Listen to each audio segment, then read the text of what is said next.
Isang malakas na yugyog. Sinundan iyon ng isang tili na pumunit sa katahimikan ng cabin, pero hindi takot sa kamatayan ang unang gumapang sa puso ni Maria Isadora. Sa halip, takot na baka ang lahat ng kanyang pinaghirapan ay maglaho na parang bula. Ang kanyang mga pangarap, ang sakripisyo ng kanyang ama. Hinigpitan niya ang pagkakahawak sa sobre sa loob ng kanyang mumurahing bag. Ang sobre kung saan nakasulat ang mga katagang Aviation Engineering Scholarship Grant. Ito ang kanyang tiket, ang tiket palabas sa buhay na kinamulatan niya. At ngayon, ang eroplanong sinasakyan niya patungo sa katuparan ng pangarap na yon ay tila handa ng bumigay. Ilang minuto pa lang ang nakalipas. Ang lahat ay payapa. Umupo si isa sa malambot na leather seat ng business class. Pakiramdam niya ay isa siyang impostor. Bawat galaw niya ay maingat, bawat paghinga niya ay sinusukat. Amoy mamahaling pabango at bagong karpet ang hangin. Malayo sa amoy ng floor wax at disinfectant na kinalakihan niya sa mga pasilyo ng airport, ang mundo ng kanyang tatay June, isang janitor. Inayos niya ang kanyang simpleng blusa, sinisigurong walang anumang lukot. Ngunit kahit anong gawin niya, pakiramdam niya ay hindi siya kabilang dito. Isang babae na balot sa alahas at may bitbit na Hermes bag ang huminto sa kanyang tabi. Mataray itong tumingin sa kanya mula ulo hanggang paa. "Excuse me, nasa daan ka?" Mabilis na umusog si Isa. "Sorry po, ma'am." Tinaasan siya ng kilay ng babae. "Dapat lang." Sumimangot ito at bahagyang iwinasiwas ang kanyang pamaypay na tela. "Ano ba yang amoy na yan? Amoy lumang building." Napayuko si Isa. Alam niya ang amoy na yon. Iyon ang amoy ng uniforme ng kanyang ama na niyakap niya kanina bago umalis. Ang amoy ng pawis at pagod at walang katapusang sakripisyo. "Patawad po," halos pabulong niyang sabi. Ang mga taong tulad mo ay hindi dapat naririto." Sabi pa ng babae, si Leticia Vargas, bago tuluyang umupo sa kabilang hilera. Naramdaman ni Isa ang pag-init ng kanyang mga mata. Huminga siya ng malalim. "Huwag, Isa. Hindi dito. Hindi ngayon." Paulit-ulit niyang sinabi sa kanyang isipan. "Miss, okay ka lang?" Napalingon si Isa sa lalaking kadarating lang at uupo na sana sa silya sa tabi niya. Matangkad ito, nakasuot ng isang mamahaling suit at may ngiti sa labi na tila kayang magpatigil ng anumang kaguluhan. Oo. Okay lang ako, sir. Sorry." Sagot ni Isa, medyo nahihiya. "Hayaan mo na yon," sabi ng lalaki at inilahad ang kanyang kamay. "Rafael Dizon." Inabot ni Isa ang kamay nito. "Maria Isadora Garcia, isa na lang po." "Rafael is fine," nakangiti niyang sabi. Ibinaba niya ang kanyang gamit at umupo. May kakaibang kislap sa mga mata nito habang tinitingnan siya.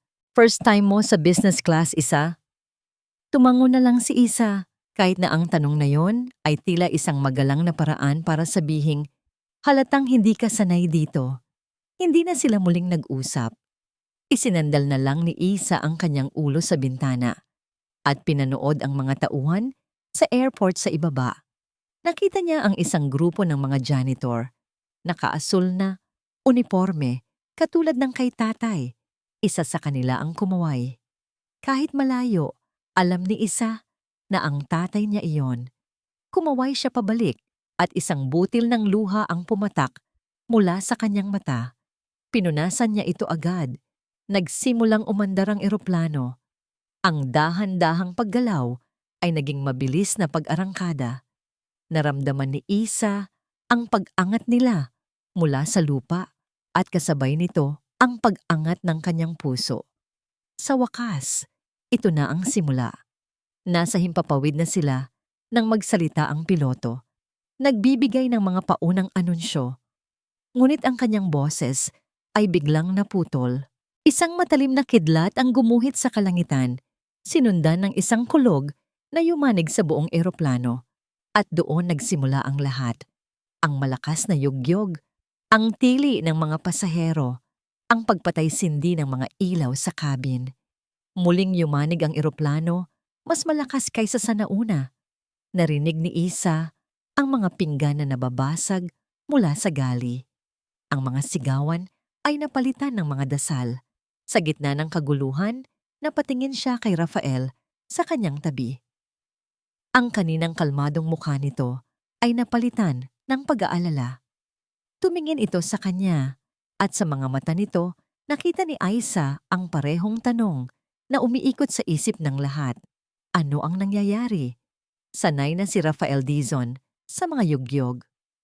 Bilang CEO ng isang lumalagong tech company, ang pagsakay sa eroplano ay naging karaniwang bahagi na ng kanyang buhay, tulad ng pag-inom ng kape sa umaga. Ang turbulence ay isang abala, isang istorbo sa kanyang pagbabasa ng mga ulat, pero hindi kailanman isang dahilan para matakot. Ngunit ang takot na nakita niya sa mga mata ng ibang pasahero ay totoo. Ang mga mahigpit na kapit sa armrest, ang mga pabulong na dasal. Tumingin siya sa babaeng katabi niya, si Isa. Nakatingin ito sa labas ng bintana, hindi gumagalaw, pero hindi takot ang nakikita niya sa mukha nito, kundi matinding konsentrasyon. "Huwag kang mag-alala, normal lang yan," sabi ni Rafael, sa tono na karaniwan niyang ginagamit para pakalmahin ang isang bagong empleyado. "Lilipas din to," umiling si Isa, hindi inaalis ang tingin sa bintana. "Hindi po ito ordinaryong turbulence, sir." Napakunot ang noo ni Rafael. "Anong ibig mong sabihin?" "Ang clear air turbulence, biglaan yun, pero mabilis mawala. Ito iba," paliwanag niya, at sa wakas ay lumingon ito sa kanya. May kakaibang talas ang kanyang mga mata. "Ito ay convective.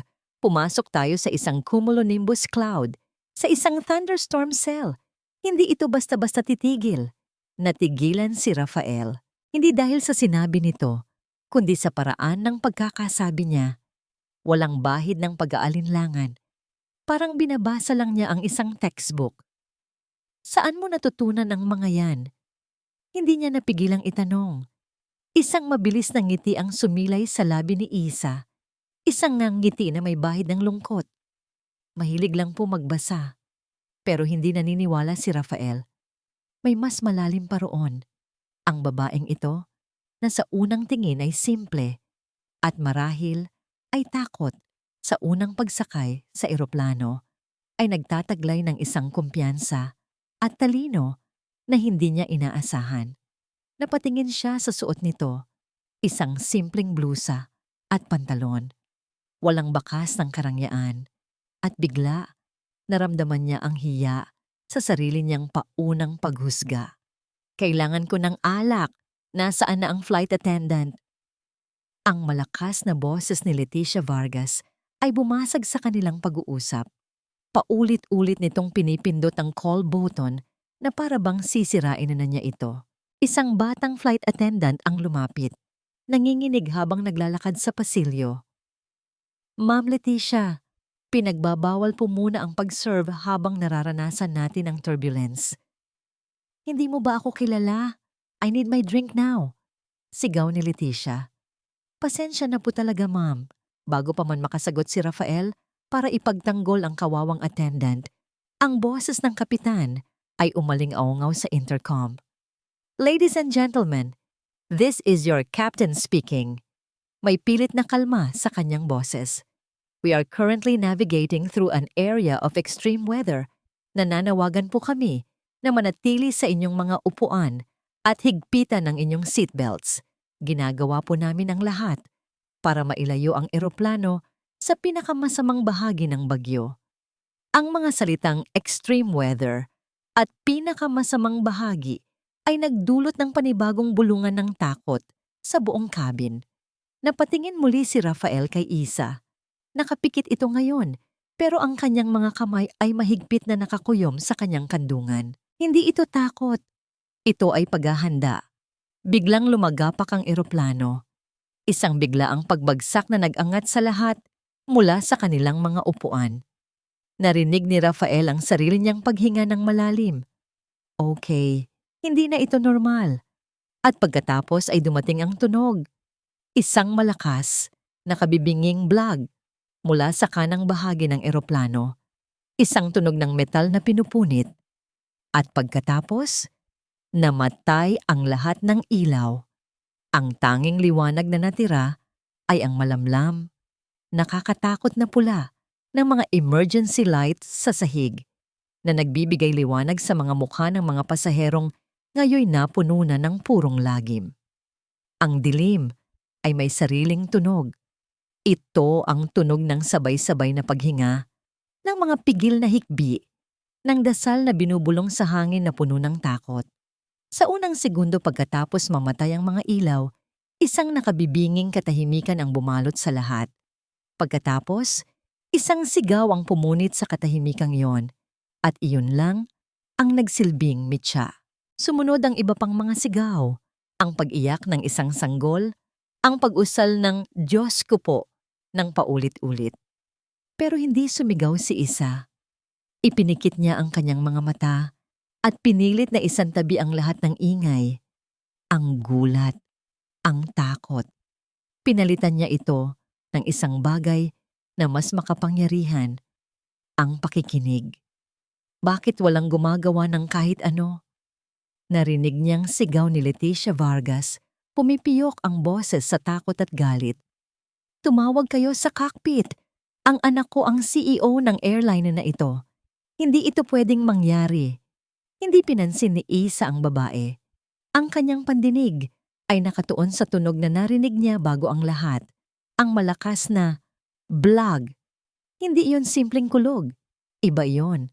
May tunog ng metal na sumusuko, ng isang puwersang hindi natural. At may isa pang tunog. Isang mahinang kumakaskas na tunog, nakasabay ng ugong ng natitirang makina. Sa isipan niya, biglang umalingaw-ngaw ang boses ng matandang inhinyero na nag-aasikaso sa lumat kalawangin nilang flight simulator, ang sikretong santuwaryo niya tuwing gabi sa tulong ng kanyang ama. Laging pakinggan ng makina, Isa. Kinakausap ka niyan. Bago pa man sumigaw ang mga alarma sa loob ng cockpit, magpaparamdam na, yan sa'yo. Ito na yon. Ito ang sinasabi niya. Ang tunog na yon, alam niya kung ano yon. Uncontained engine failure. Pagkasira ng makina, kung saan ang mga umiikot na parte ay tumatagos palabas sa kaha nito. Isang bangungot para sa sinumang piloto. Bigla, ang sahig ng eroplano ay tila nawala sa ilalim ng kanilang mga paa. Isang matarik na pagbagsak. Naramdaman ni Isa ang pag-angat ng kanyang sikmura, ang pakiramdam ng pagiging weightless. Ang kanyang bag ay lumipad mula sa kanyang kandungan. Narinig niya ang mas malalakas na sigawan, ang tunog ng mga bagay na bumabagsak. Tatay. Ang mukha ng kanyang ama ang pumasok sa isip niya, ang mga kamay nitong magaspang at pagod. Ang mga ngiti nitong laging nagsasabing, kaya niya ang lahat. Hindi pwedeng dito magtapos. Kasabay ng pag-iisip niya niyon, naramdaman niyang dahan-dahang bumabagal ang pagbagsak. Tila sinusubukan ng piloto na muling kontrolin ang eroplano. Isang saglit na pag-asa. At sa saglit na yon, isang nakakasilaw na liwanag ang pumuno sa bintana sa kanyang tabi. Isang liwanag na kulay kahel at pula. Sinundan iyon ng isang pagsabog na yumanig sa buong kaluluwa ng eroplano. Napalingon si Isa sa bintana, kasabay ni Rafael.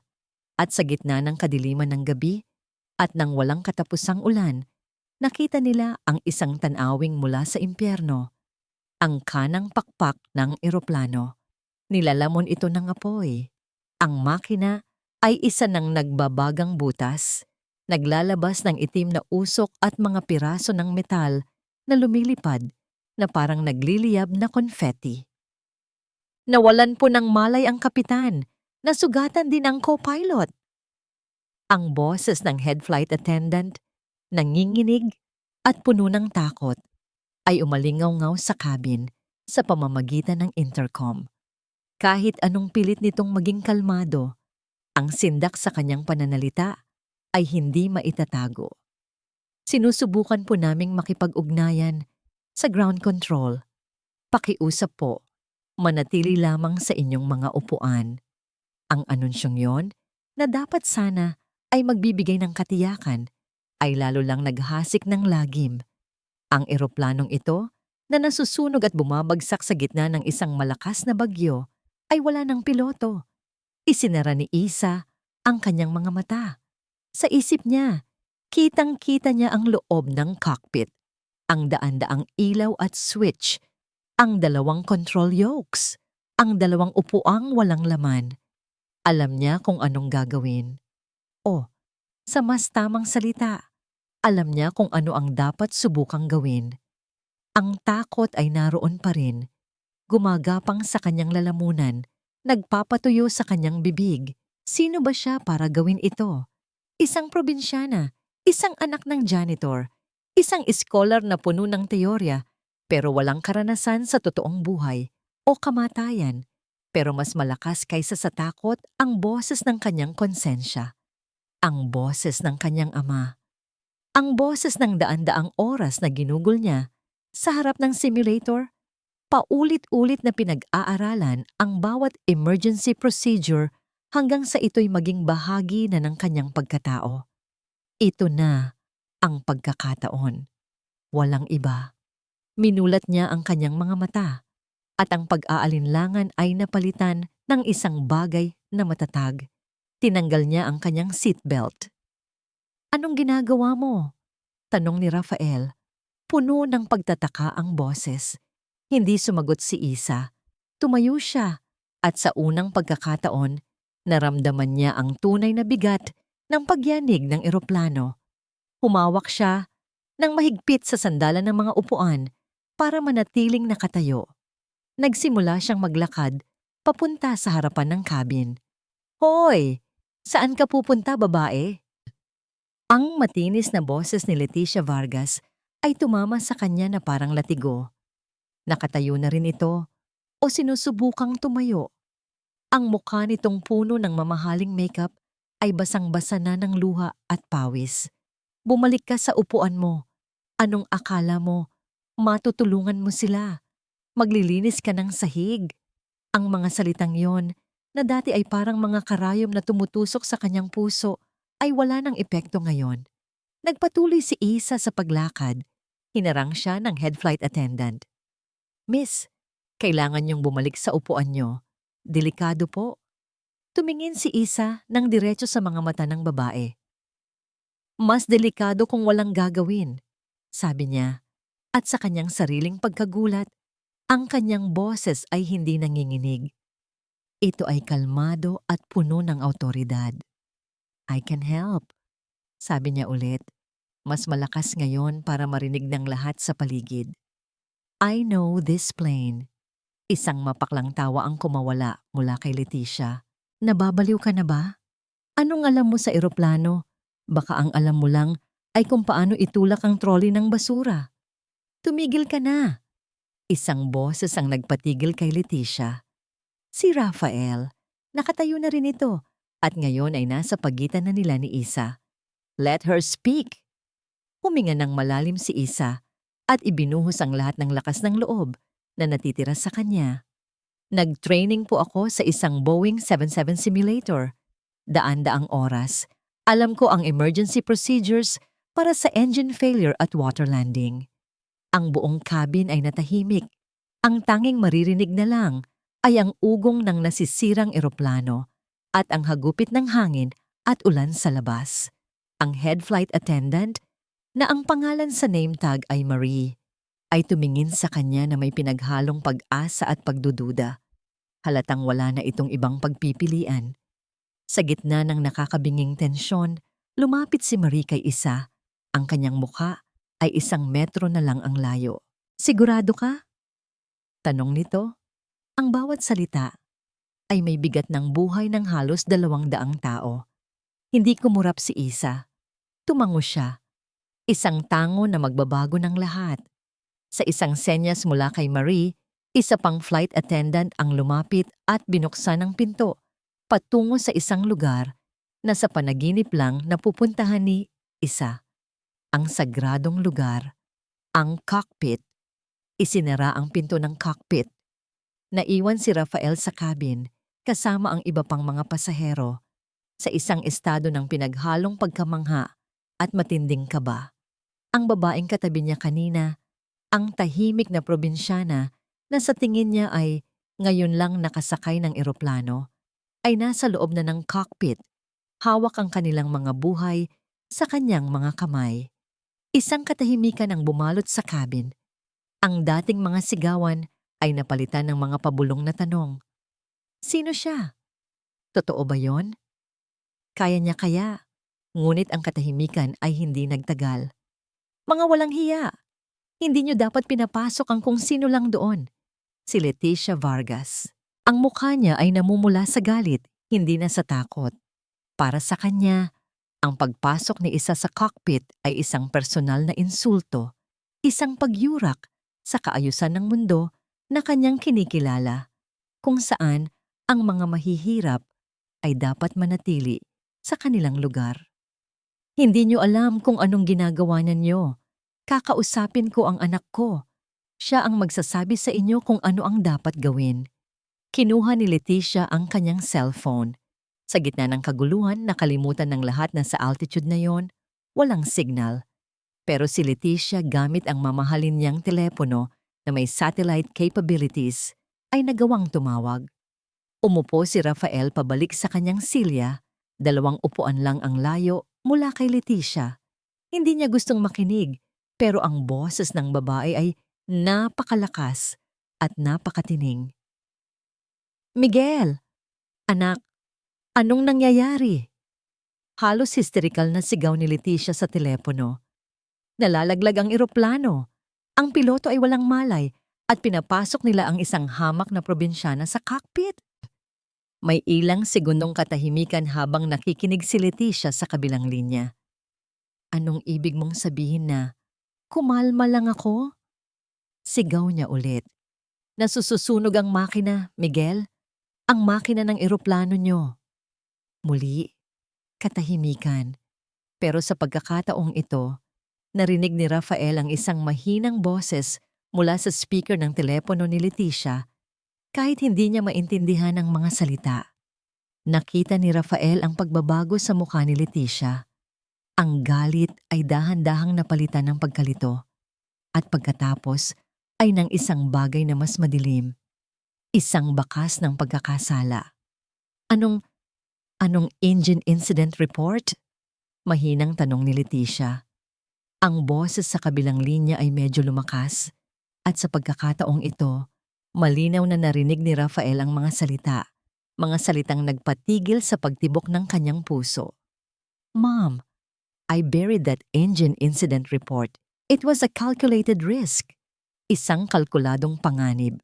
Ang mga salitang yon ay tumatak sa isip ni Rafael na parang isang mainit na bakal. Anong ibig mong sabihin? Nanginginig na tanong ni Leticia sa kanyang anak. Ang boses ni Miguel ay muling umalingaw-ngaw, mas malinaw ngayon, puno ng inis at pagmamadali.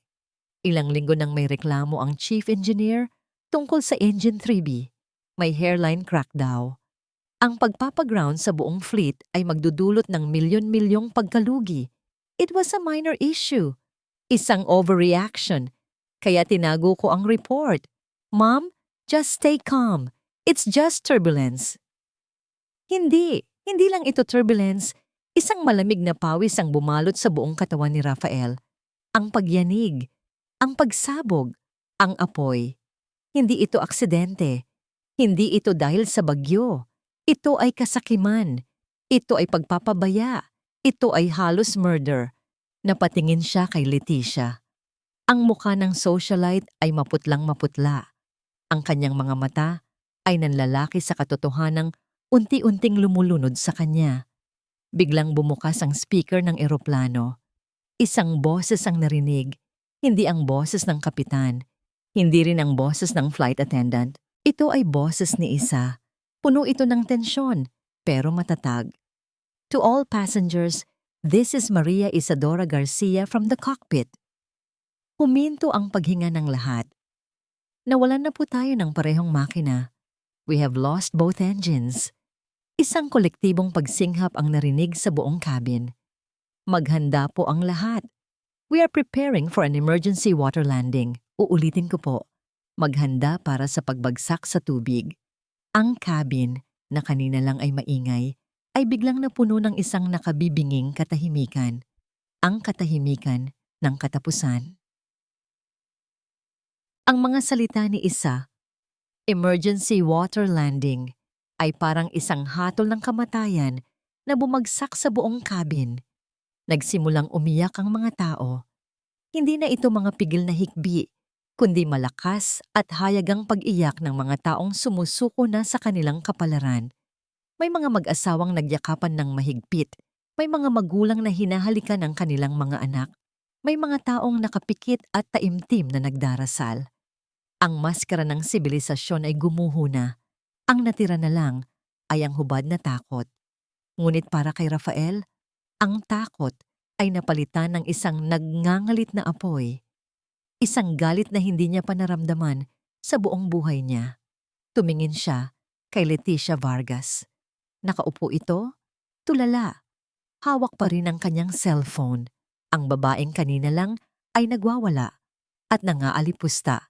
Ngayon ay parang isang basag na manika, nawalan ng kulay, nawalan ng buhay.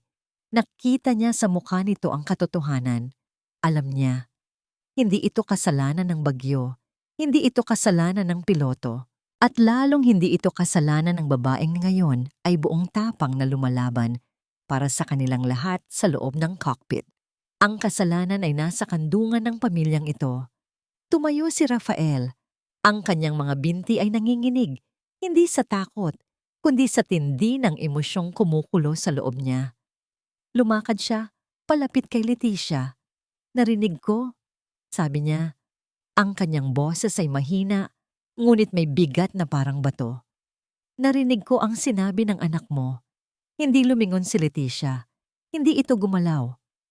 Ginawa niyo kaming lahat na pusta sa isang sugal na alam niyong matatalo. Sigaw ni Rafael.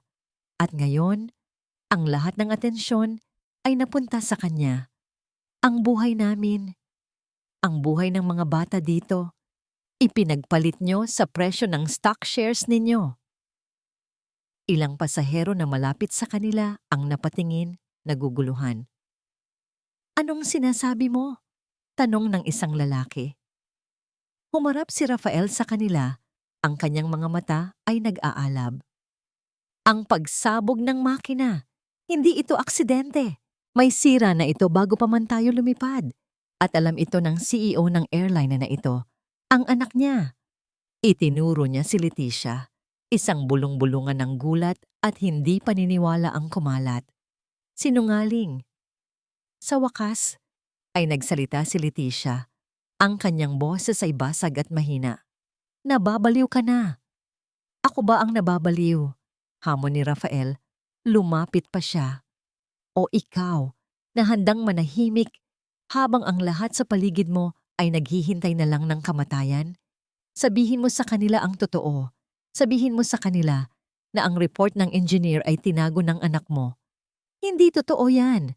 Sigaw ni Leticia at sinampal niya si Rafael ng buong lakas. Umalingaw-ngaw ang tunog ng sampal sa tahimik na cabin. Ngunit hindi natinag si Rafael.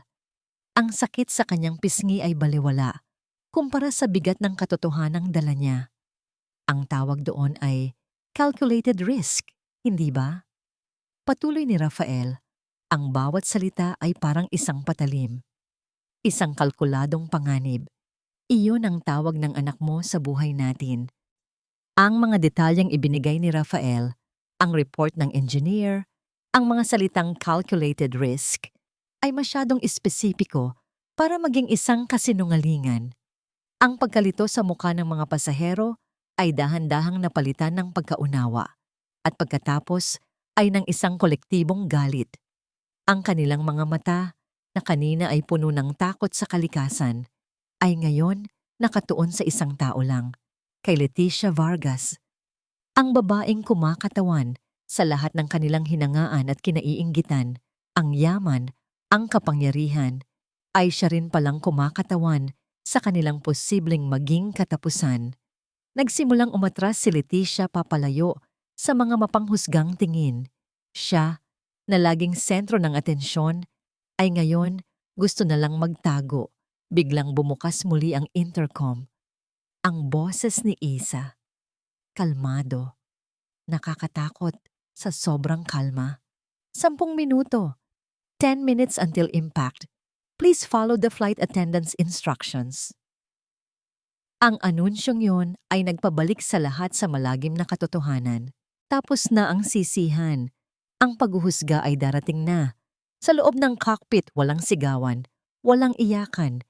Ang tanging naririnig ni Isa ay ang sarili niyang paghinga, na tila napakalakas sa gitna ng mga umuugong na alarma at ng boses mula sa satellite phone na nakakabit sa kanyang tenga. Flight 5J817, this is Manila Control. We are tracking your descent. Wind speed is at 150 knots. Sea conditions are hostile. Ang boses sa kabilang linya ay profesional, ngunit hindi nito maitago ang pag-aalinlangan. May isang sandaling katahimikan bago ito muling nagsalita. Mas mahina ngayon, na parang hindi ito bahagi ng opisyal na komunikasyon. Miss Garcia, the maneuver you are attempting, ditching a 7711 in a typhoon, it's nearly impossible. Halos imposible. Ang mga salitang yun ang sumira sa pader na itinayo ni Isa sa paligid ng kanyang damdamin. Sa isang iglap, bumalik ang lahat ng takot, lahat ng pagdududa. Sino nga ba siya? Isang impostor na naglalaro sa upuan ng mga higante. Ang lahat ng kaalaman niya ay mula sa isang makinang hindi naman talaga lumilipad. Sa isang mundong peke kung saan palaging may reset button. Dito, walang reset button. Napatingin siya sa upuan ng kapitan sa kanyang tabi. Bakante. Malamig. Isang paalala na nag-iisa siya. Ang bigat ng halos 200 buhay ay nakapatong sa kanyang mga balikat at naramdaman niya ang unti-unting pagbigay ng kanyang mga tuhod kahit na siya'y nakaupo. Ang mga pangarap niya, ang scholarship, ang maging isang tunay na engineer, ang maiyahon sa hirap ang kanyang ama. Lahat ng iyon ay parang isang malayong bituin na ngayon ay tuluyan ng nilamon ng kadiliman ng bagyo. Isang mainit na likido ang dumaloy sa kanyang pisngi. Luha. Papatawad. Ang mga salita ay hindi lumabas sa kanyang bibig, kundi sa kaibuturan ng kanyang kaluluwa. Sinubukan ko po. Ito na marahil ang katapusan. Ang pagtatapos ng lahat ng pagsisikap, ng lahat ng sakripisyo. Isinandal niya ang kanyang noo sa malamig na salaminin ng bintana ng cockpit at ipinikit ang kanyang mga mata, handa nang tanggapin ang anumang darating. Ngunit sa pagpikit niya, isang imahe ang sumagi sa sahig ng cockpit, malapit sa kanyang paa. Isang litrato. Marahil ay nahulog mula sa gamit ng isa sa mga piloto kanina. Isang litrato ng isang pamilya sa isang beach. Isang ama, isang ina, at isang maliit na batang babae na nagtatampisaw sa alon. Ang kanilang mga mukha ay puno ng purong kaligayahan. Ang batang babae sa litrato, pwedeng maging isa sa mga pasahero. Ang mga magulang niya, naghihintay na mayakap siyang muli. At sa isang iglap, ang kalungkutan ni Isa ay nagliyab at naging galit. Galit sa bagyo, galit sa sirang makina, at higit sa lahat, galit sa ideya ng pagsuko. Hindi niya hahayaang ang huling alaala ng mga taong ito ay ang takot at kadiliman. Pinunasan niya ang kanyang mga luha gamit ang likod ng kanyang kamay. Ang pagpunas na yon ay hindi na malambot. Ito'y marahas, puno ng determinasyon. Huminga siya ng malalim, isang hininga na nagmula sa kanyang mga paa, umakyat sa kanyang dibdib, at nagbigay ng bagong lakas sa kanyang mga braso. Hinawakan niya ang control yoke. Ang kanyang mga kamay na kanina'y nanginginig ay ngayon ay matatag na parang bakal. Kinuha niya ang radyo. Mayday, Mayday, Mayday, this is Flight 5J827. Sabi niya, ang kanyang boses ay malinaw at matatag. Pumuputol sa ingay ng mga alarma. We are 10 miles from estimated impact zone. I am in control. Tumingin siya sa dagat sa ibaba, isang nagngangalit na halimaw ng kulay abong mga alon. Brace for impact. Utos niya, hindi lang para sa mga pasahero, kundi para na rin sa kanyang sarili. Brace for impact. Pull up! Pull up! Pull up! Ang mekanikal na boses ng warning system ay paulit-ulit na sumisigaw sa kanyang tenga. Isang desperadong paalala ng isang bagay na alam na niya. Masyado silang mababa, masyadong mabilis. Sa labas ng bintana, wala na siyang makita, kundi ang isang pader ng kulay abong ulan at ang nagngangalit na mga alon na tila mga kamay na sabik na hilahin sila pababa. Hinigpitan niya ang pagkakahawak sa yoke.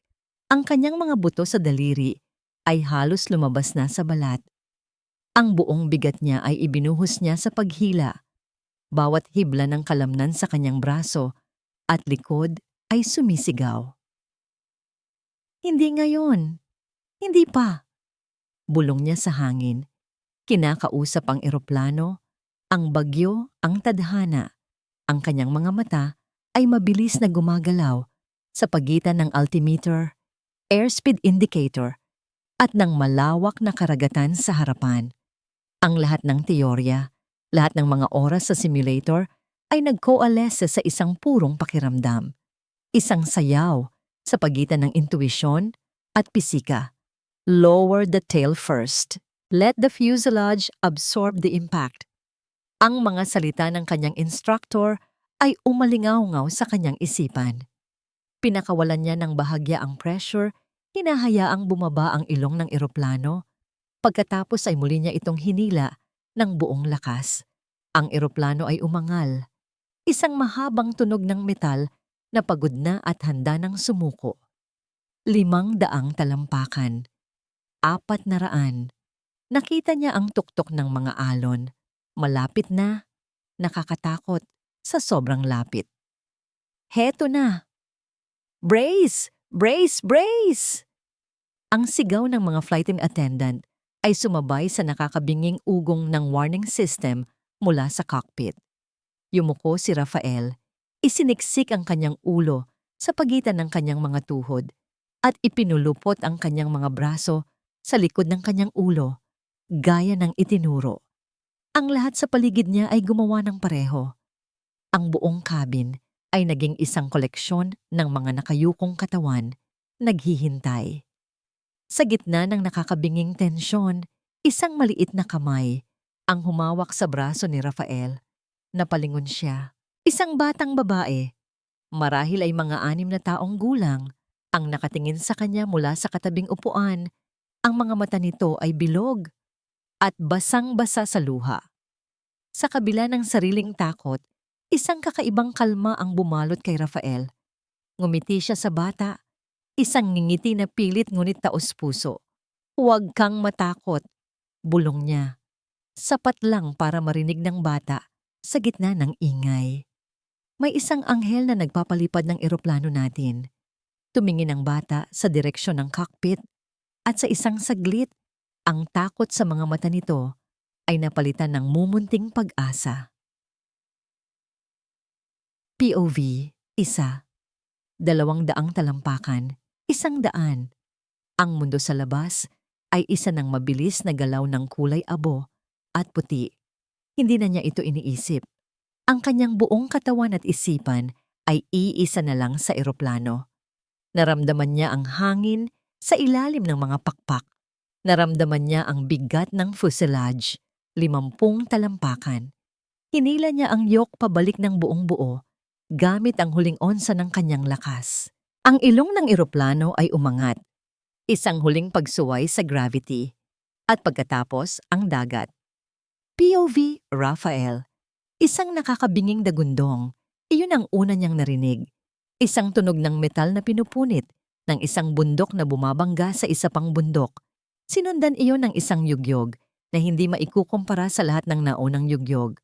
Isang marahas na puwersa ang nagtulak sa kanya pasulong, ipinako siya sa upuan sa harapan, bago siya muling hinagis pabalik. Ang sigawan ay naputol.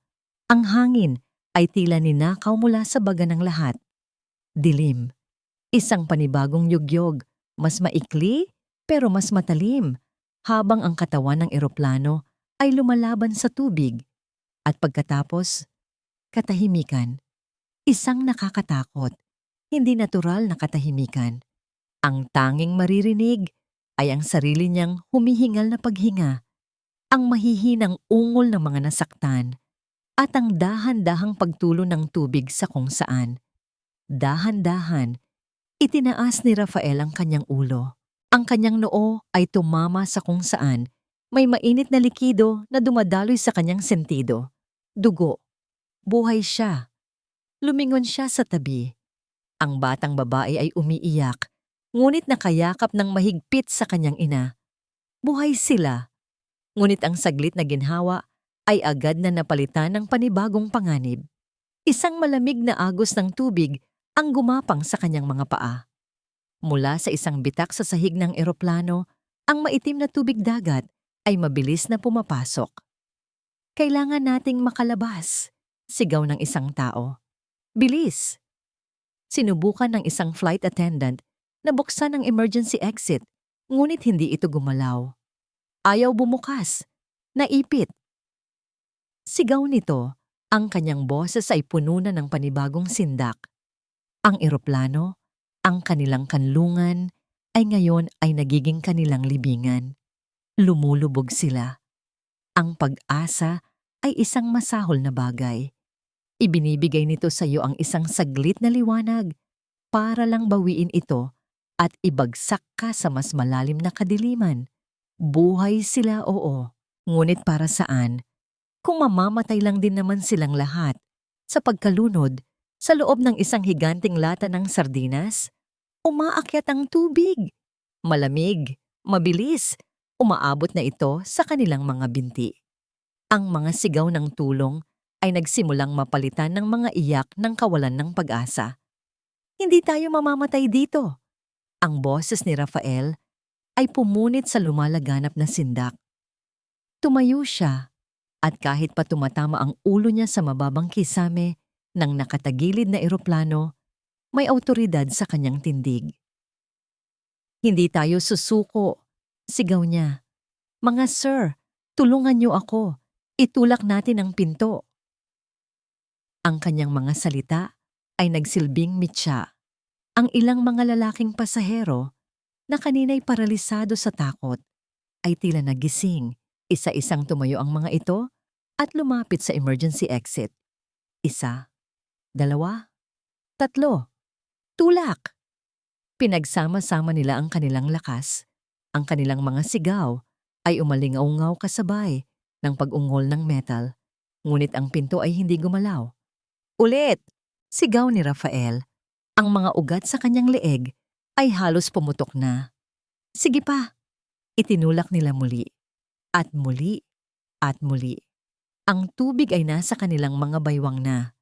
At sa wakas, may narinig silang isang malakas na click. Sinundan ito ng isang maliit na siwang. Heto na! Isa pa! Sa huling pagkakataon, ibinuhos nila ang lahat ng natitirang lakas nila. Ang pinto ay bumigay. Isang nakakasilaw na liwanag ang pumasok mula sa labas, kasabay ng malakas na hangin at ulan. Ang liwanag ay mula sa mga searchlight ng Coast Guard rescue boats at isang helicopter na nasa itaas nila. Nakaligtas sila. Ang paglikas ay magulo, ngunit mabilis. Ang mga inflatable slide ay nagsilbing mga balsa. Unang inilabas ang mga bata at mga babae. Nakita ni Rafael si Leticia Vargas na nakaupo sa isang sulok, nakayakap sa kanyang Hermes bag na ngayon ay basang-basa at wala ng halaga. Tulala ito, walang imik. Ang dating mapagmataas na mukha ay blanko at talunan. Nang alalayan siya ng mga rescuer palabas, hindi man lang ito tumutol. Parang isang basahan na kinaladkad palabas sa nasirang mansyon, isa-isang nakalabas ang lahat. Ang bawat isa ay tumitingin pabalik sa eroplano, sa babaeng hindi pa nila nakikita. At sa wakas, sa bukana ng pinto, lumitaw siya. Si Maria Isadora Garcia. Basang-basa mula ulo hanggang paa, may maliit na hiwa sa kanyang noo kung saan tumama ang dugo kanina. At nanginginig sa ginaw, inaalalayan siya ng head flight attendant na si Marie. Ngunit ang kanyang mga mata ay hindi na nagpapakita ng takot o pag-aalinlangan. Ang mga ito ay pagod, oo, ngunit puno ng isang bagong liwanag. Ang liwanag ng isang taong hinarap ang kamatayan at nanalo. Isang katahimikan ang bumalot sa mga nakaligtas na nasa balsa. Ang lahat ng mga mata ay nakatuon sa kanya. Pagkatapos, isang tao ang pumalakpak. Isang mahinang palakpak na halos hindi marinig sa ingay ng helicopter. Sinundan ito ng isa pa at isa pa. Hanggang sa ang lahat ng mga pasahero, ang mga negosyante, ang mga turista, ang mga pamilya, ay sabay-sabay ng pumapalakpak, lumilikha ng isang malakas na ugong ng pasasalamat sa gitna ng karagatan. Marami sa kanila ang umiiyak, mga luha ng ginhawa, ng hiya at ng purong paghanga. Isang lalaking negosyante na kanina ay isa sa mga tumingin sa kanya nang may pagdududa, ang lumapit kay Isa habang pababa ito sa balsa. Yumuko ito ng bahagya. "Patawad, miss," sabi nito. Nanginginig ang boses. "Patawad sa lahat." Walang sinabi si Isa. Tumango lang siya. Isang tango na puno ng pag-unawa at kapatawaran. Sa gitna ng magulong eksena ng pagsagip, ng mga kumikislap na ilaw at sigawan, ang tanging nakikita lang ni Rafael ay siya. Nilapitan ni Rafael si Isa. Ang hangin ay malamig, ngunit hindi niya ito nararamdaman. Walang salitang namutawi sa kanyang bibig. Walang salita ang sapat para sa sandaling iyon. Sa halip, dahan-dahan niyang inabot at hinawakan ng kamay nito, ang kamay na nagligtas sa kanilang lahat. Ang pagsikat ng araw ay hindi pa kailanman naging ganoon kaganda. Mula sa deck ng isang Coast Guard vessel, pinanood ni Isa ang araw na dahan-dahang umahon mula sa abot-tanaw. Ang kulay kahel at rosas na liwanag nito ay humahalik sa dagat, na ngayon ay kalmado na para bang hindi ito ang parehong halimaw na sinuong nila kagabi. May isang makapal na kumot na nakabalot sa kanyang mga balikat at isang mainit na tasa ng kape ang nasa kanyang mga kamay. Ngunit hindi ang mga ito ang nagbibigay sa kanya ng init. Ito ay ang kamay ni Rafael, na mula pa kanina ay hindi bumibitaw sa kanya. Iniisip mo ba na panaginip lang ang lahat? Ang boses ni Rafael ay mahina. Halos isang bulong lang sa hangin. Umiling si Isa. Hindi po. Masyadong masakit para maging panaginip. Tumingin siya sa kanyang mga kamay, may mga galos at pasa. At masyadong totoo. Tumango si Rafael. Totoo nga. Tumingin siya sa malayo. Binago nito ang lahat. Humarap ito sa kanya. At sa mga mata nito, nakita ni Isa ang isang bagay na hindi niya nakita kanina sa eroplano. Isang uri ng kahinaan, isang pag-amin. Isa, noong una kitang makita. Nagsimula ito. Pagkatapos ay huminto na tila hinahanap ang mga tamang salita. Ang nakita ko lang ay isang simpleng babae mula sa probinsya. Hinusgahan kita base sa suot mo, sa paraan ng pagsasalita mo. Patawarin mo ako. Okay lang po, sagot ni Isa. Sanay na siya. Iyon ang tingin sa kanya ng mundo sa buong buhay niya. Hindi, mariing sabi ni Rafael. Hindi okay, dahil ang hindi ko nakita ay ang talino mo, ang tapang mo, ang lakas mo. Lumapit pa ito ng bahagya. Hindi mo lang iniligtas ang eroplano, Isa. Iniligtas mo ako mula sa sarili kong kahangalan. Sa unang pagkakataon, isang tunay na ngiti ang sumilay sa labi ni Isa. Isang nangiti na umabot sa kanyang mga mata. Biglang tumunog ang isang satellite phone na hawak ng isang rescuer. Tinawag siya nito. Miss Garcia, para sa'yo. Nanginginig na inabot ni Isa ang telepono. Hello, anak! Anak! Diyos ko po! Ang boses ng kanyang tatay June. Garal-galito at basag sa pag-iyak. Ngunit hindi yun mga luha ng lungkot. Iyon ay mga luha ng isang amang hindi mapagsidlan ng pagmamalaki. Nakita ka namin sa balita, anak. Ang galing-galing mo. Sabi ko naman sa'yo, kaya mo. Ikaw ang bayani ko, Isa. Ikaw ang bayani naming lahat. Napaluha si Isa. Ngunit sa pagkakataong ito, ang mga luha ay matamis. Ang bawat patak ay naghuhugas sa lahat ng sakit, sa lahat ng pagdududa, sa lahat ng taon na naramdaman niyang hindi siya sapat. Mahal kita, Itay. Iyon lang ang naisagot niya, paulit-ulit. Pagkatapos ng tawag, ibinalik niya ang telepono. Ang araw ay ganap ng sumikat. Isang bagong araw, isang bagong simula. Tumingin siya kay Rafael at sa pagkakataong ito, wala nang sir, wala nang ma'am. Dalawang tao na lang sila na pinag-isa ng isang trahedya at iniligtas ng isang milagro. Saan ka pupunta pagkatapos nito? Tanong ni Rafael. Ngumiti si Isa at sa ngiting iyon, nakita ni Rafael ang kinabukasan. Nakita niya ang isang world-class aviation engineer, isang leader, isang inspirasyon.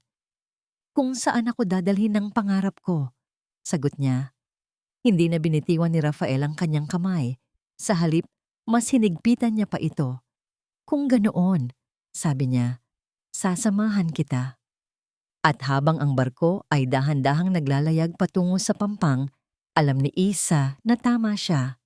Hindi ang mamahaling damit, hindi ang sosyal na apelyido, at lalong hindi ang opinyon ng ibang tao ang nagbibigay halaga sa isang tao.